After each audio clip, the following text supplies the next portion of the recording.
What is up, everybody? Welcome back to another episode of Beyond the Artistry. We are super excited to be here with you guys today because, well, I'm excited, I should say. Lindsay has literally no idea the questions that I'm going to be asking her today. It's a little bit of what I would like to call unfiltered with Lindsay. Oh, this will be very interesting. So, Yeah, so very seriously, Jordan mentioned this to me about a week ago. And he's like, I just want to get on a podcast and ask you random questions that you don't know what I'm going to ask. And I was like, yeah, okay, whatever. Well, now we're in the car driving.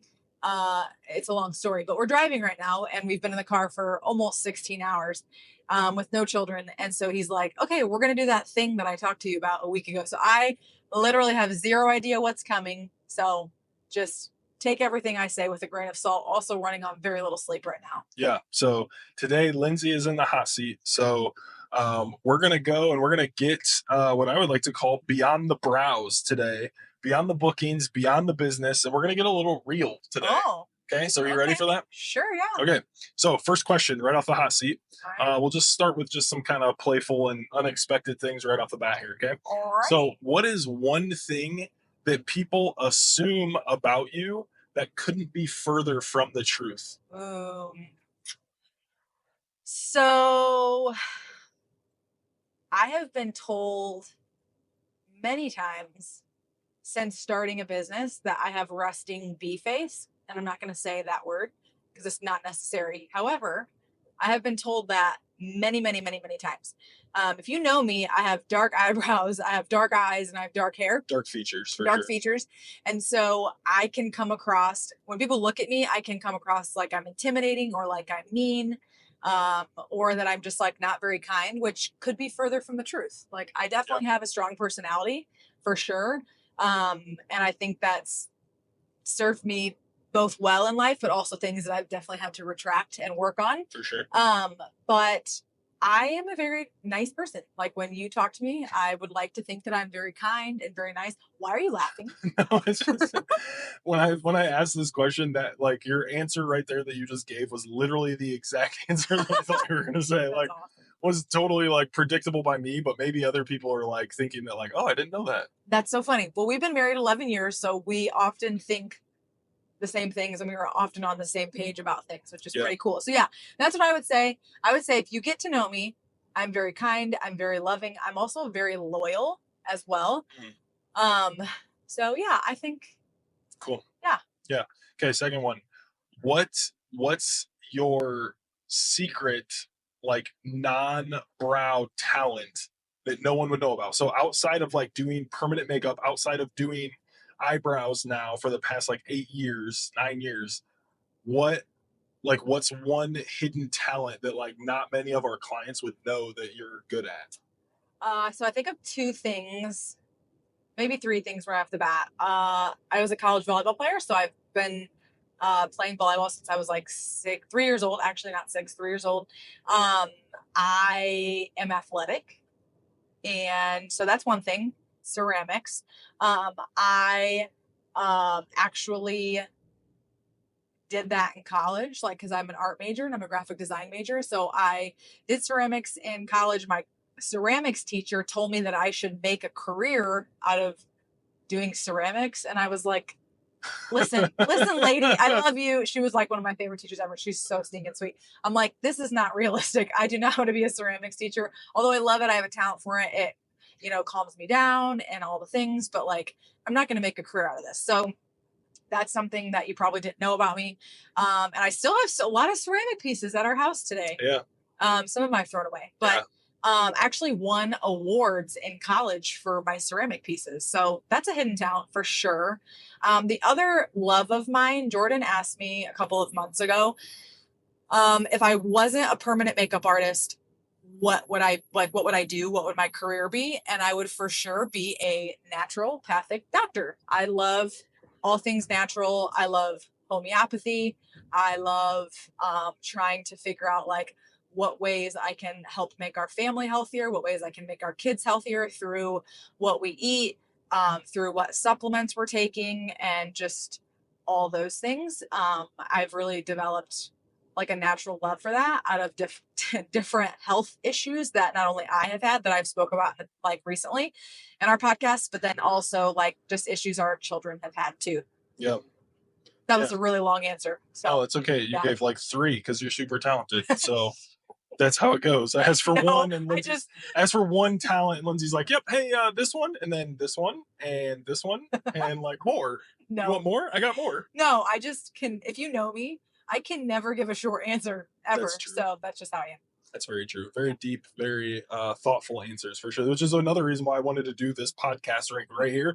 Is like I knew there would not be any short like, Dull oh hey, like moments. 10-second like, oh I do this. Like I knew that answering that question you wouldn't just be like, oh I'm athletic and I play volleyball. Like I knew that wouldn't be the answer. I knew it would be like so much more like deeper. That's So so funny. it's perfect.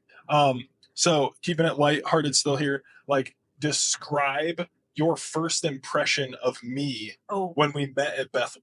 oh, Like we're gonna go there. I just want to Oh no. I just want to hear like what was your first thought of the tall, goofy basketball player that was in the training room at Bethel? So, okay, I'm gonna preface the answer to this question with Jordan has heard me say all of these things before.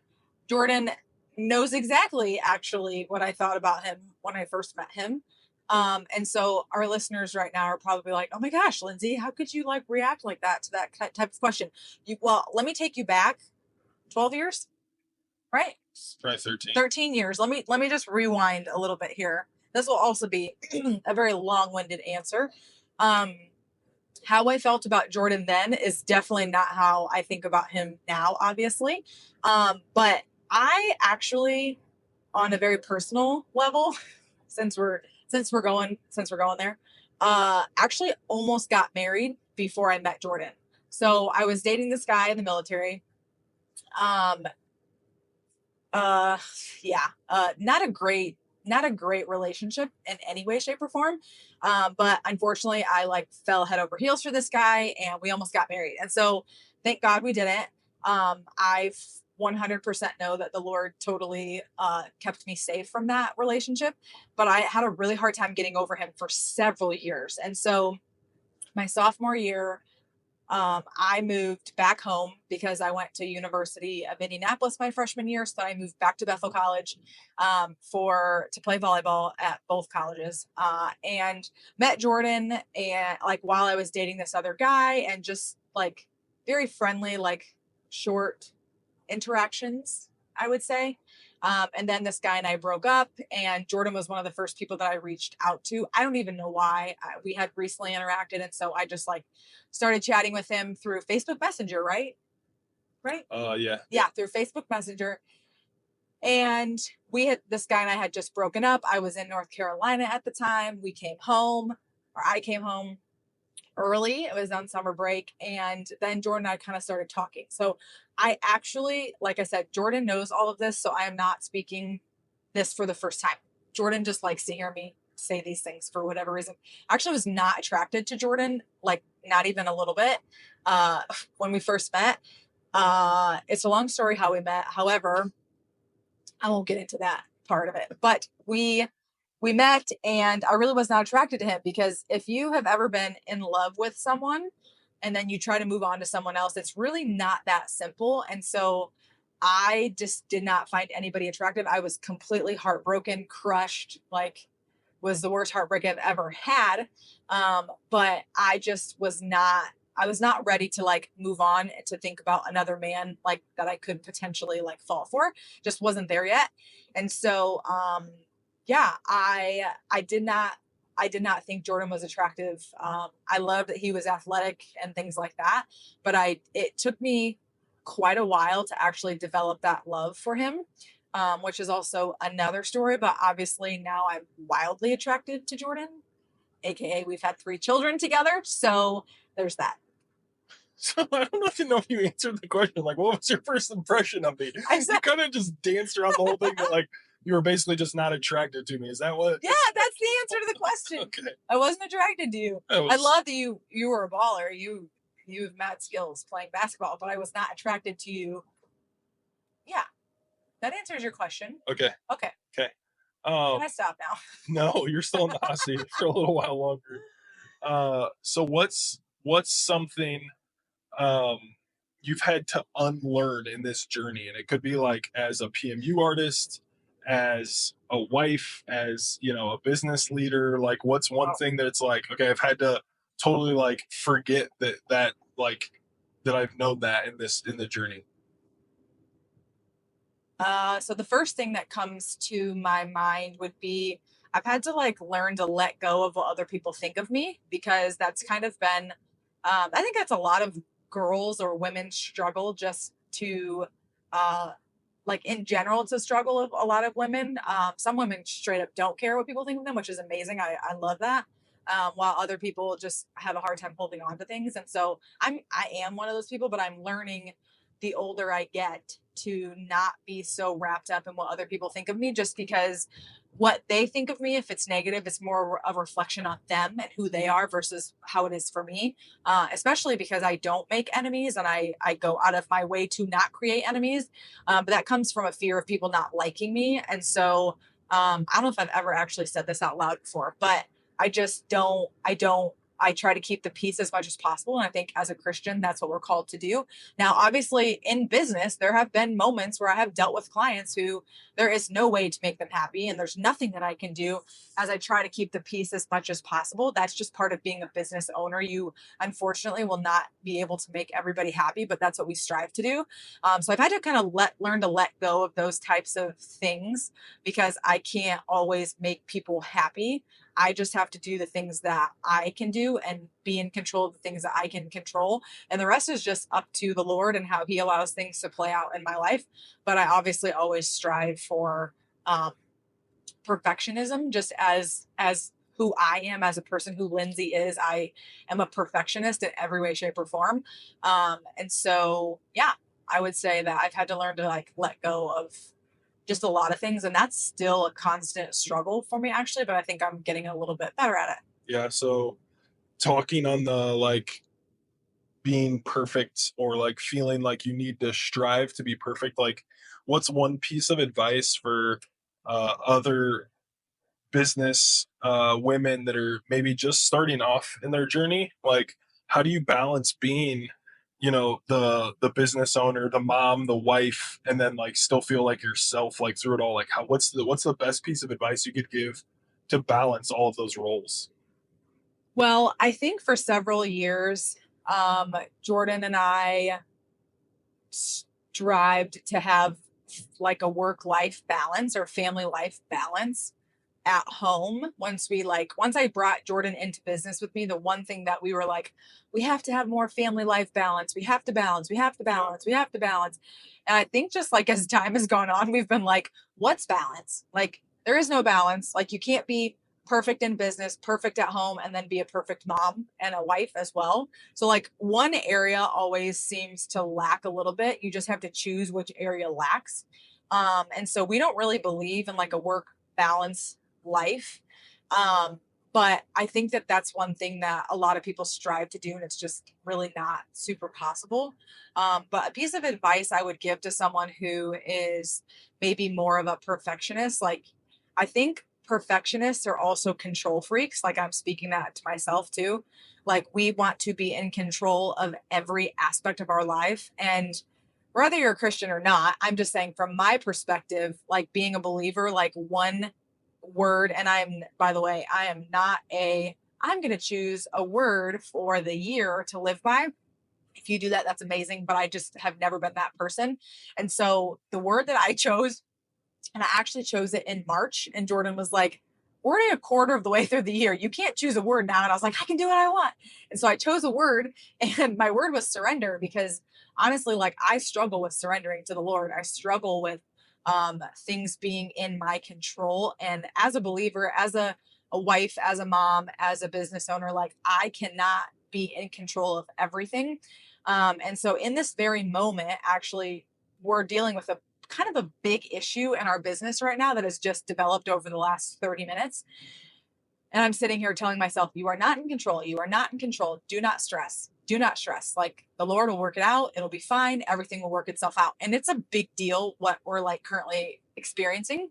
And so it's like hard for me not to worry about it. But in my perfectionist state or mindset, I always want to be in control and I always want things to go the way that I want them to. And the Lord continues to humble me in the most loving way because I know that I cannot control every single thing that happens in my life. And everything that does go like not according to my plan, like I'm humbled all over again, but I'm also like, okay, like Lord, I need you every second of every day because I can't do this on my own. And Jordan often lovingly reminds me, like, if you worry about this, it will not change the outcome of what is happening. So stop worrying, lay it down, surrender. Yes, the word surrender, put it down, lay it down at the Lord's feet and let him take care of the rest because you cannot control the outcome, which is so true. And I love that you have recently spoke that over me because I actually find myself like saying that a lot. Me worrying is only causing me more stress. It's only causing my cortisol to raise, therefore giving me more health issues than I already have. And I'm trying to lower my stress. And so it's just something that I think it's learned over time. It's not something that happens overnight. If you're a perfectionist, you just have to learn to continue to do your best in all you can do. And then that's also all you can do. Yeah, and I recently kind of stumbled across that really, and it was like an amazing. I feel like an amazing like mental like mind shift on some things. Where I was listening to a podcast by Myron Golden. I'll put the link to that show down in the show notes, but was absolutely awesome. Basically, he was talking about like anxiety and essentially like anticipation or like good outcomes, and essentially saying like you develop like this fear or anxiety mindset because you're casting a negative thought onto a future outcome that hasn't happened yet, and that's what's giving you the anxiety or the fear of moving forward, the worry, right? But when you actually take it and you flip it and you put a positive like spin on the future thing that hasn't happened, you get excited and it actually builds anticipation because you're expecting something good to happen rather than something negative to happen. So, yeah, like I said, that's like kind of the short output of it. I'll put that down in the show notes so that way, if you guys want to go listen to that episode, it was a huge kind of mental kind of mindset shift for me. Wow, it's tough to say. Mindset shift Say that again. to think through things, but okay, so You might I have got to bleep that out. I have I have 5 questions here. We're gonna do kind of like a quick fire here, and then we'll wrap up with just like a couple more questions. Okay, are you good with that? Yeah. Okay, so these 5 questions. This is not like normal for you, but it's gonna go fast. So I want just like first, like right off the top of your head, like what's the answer you got? Okay. So brows, lips, and liner. You can only keep one forever. Which one stays? Brows. Okay. Coffee order right now. What are you ordering? Vanilla latte hot. Okay. One beauty trend you secretly wish would just disappear forever. Oh. Fast. I'm gonna say Botox. Sorry, sorry, but not sorry. Okay. I'll explain later. What song do you play when you need to instantly feel like a boss that you're like, yep, I got this? Ooh.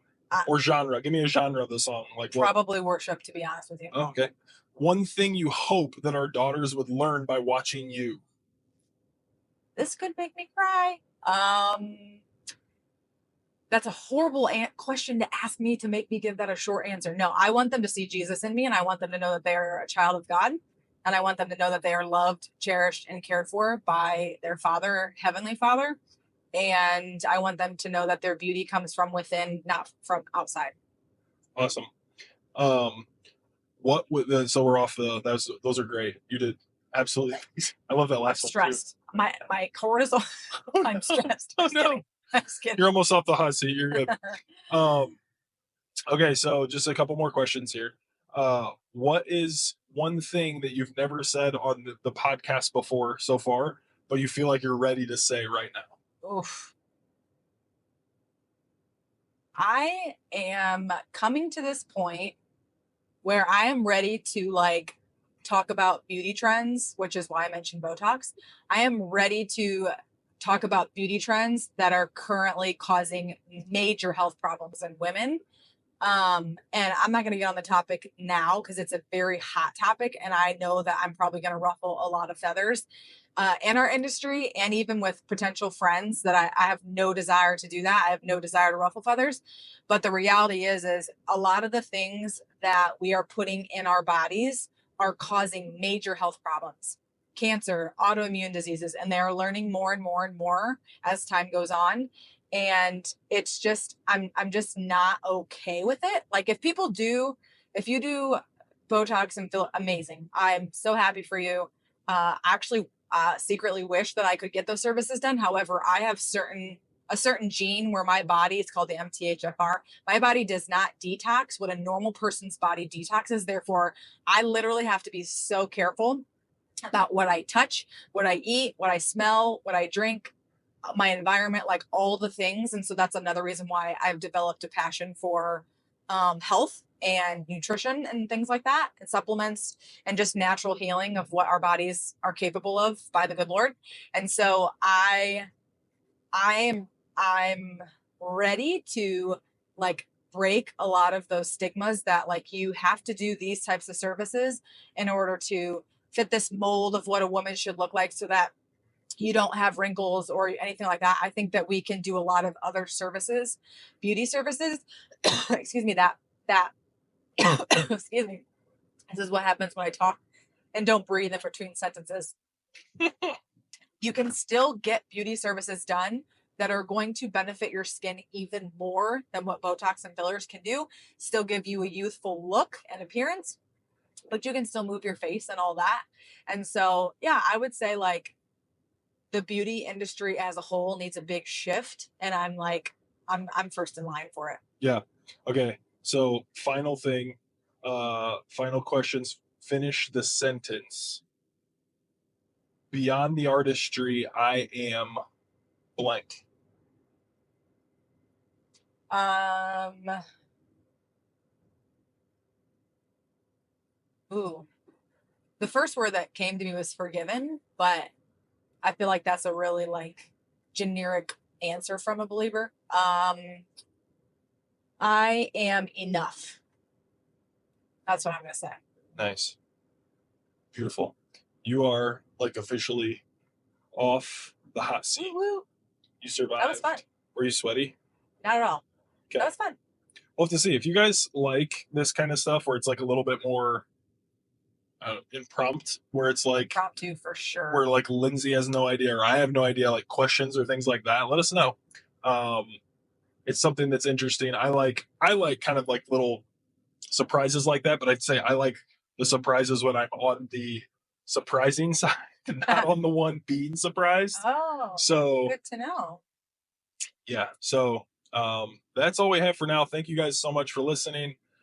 If this has been a Fun episode. fun episode, yeah, inspiring episode, feel free to rate the show, give us a comment, give us a shout out on your stories or something, share the show. Or yeah, let us know what topics you want to hear. Like, so Yeah. if you want me to dive more into like natural beauty trends that need to be talked about and that can be used and benefited, like let me know. Let us know if there's another topic that you want us to talk about that I kind of dove into. Like, let us know and we can talk about it. Yeah, or you know, we would greatly appreciate if you would share with somebody who maybe needs to hear this episode, that it benefited you, it impacted you in a certain way. We would love that. So thank you guys very much. This is Jordan signing off, and we'll see you on the next one.